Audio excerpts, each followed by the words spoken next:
आणि राहुल गांधी आज महाराष्ट्र दौऱ्यावरती येत आहेत। राहुल गांधी आज नांदेड आणि सांगली इथे उपस्थित राहतील।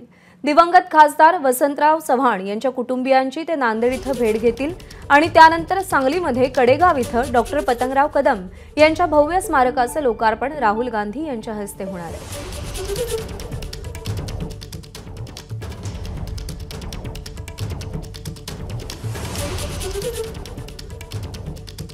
नांदेडचे खासदार वसंत चव्हाण यांचं काही दिवसांपूर्वीच निधन झालं। त्यांच्या कुटुंबियांची राहुल गांधी भेट घेतील आणि त्यानंतर पुतळा अनावरणाच्या कार्यक्रमाला उपस्थित राहतील।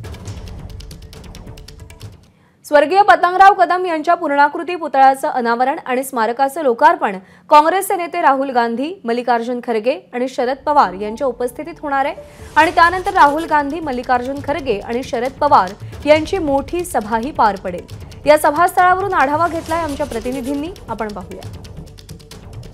स्वर्गीय डॉक्टर पतंगराव कदम यांच्या पूर्णाकृती पुतळ्याचं अनावरण आणि स्मारकाचं जे आहे ते लोकार्पण सोहळा थोड्याच वेळामध्ये पार पडणार आहे।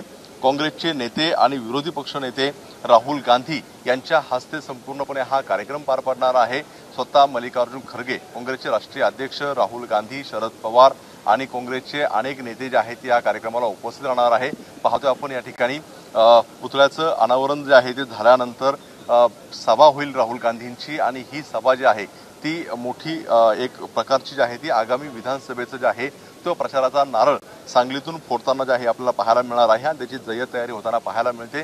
जवळपास 12 एकरमध्ये जो आहे तो हा संपूर्णपणे स्टेज आणि मंडप टाकण्यात आलेला आहे आणि लाखोच्या संख्येने या ठिकाणी जे आहे ते लोकांना आणण्याचा प्रयत्न जो आहे तो केला जाणार आहे। एक प्रकारे आगामी विधानसभा निवडणुका पाहिल्या तर राहुल गांधींची पहिली सभा जी आहे ती सांगलीतून पार पडणार आहे, त्यामुळे या सभेला एक वेगळं महत्त्व आहे। खरं तर या मंचावरती काँग्रेसचे सगळे वरिष्ठ नेते उपस्थित असणार आहेत। शरद पवार सुद्धा उपस्थित जे आहे ते असणार आहेत। जरी उद्धव ठाकरे उपस्थित नसले तरी शिवसेना ठाकरे गटाचे इतर कोणी नेते उपस्थित राहतात का हे सुद्धा पाहणं महत्त्वाचं राहणार आहे। मात्र कुठेतरी महाविकास आघाडीच्या वतीने जे आहे तो प्रचाराचा नारळ जो आहे तो आजच्या सभेमधून फोडला जाणार आहे। त्यामुळे राहुल गांधी नेमकं काय भाषण करतात, काय बोलतात हे सुद्धा पाहणं महत्त्वाचं राहील।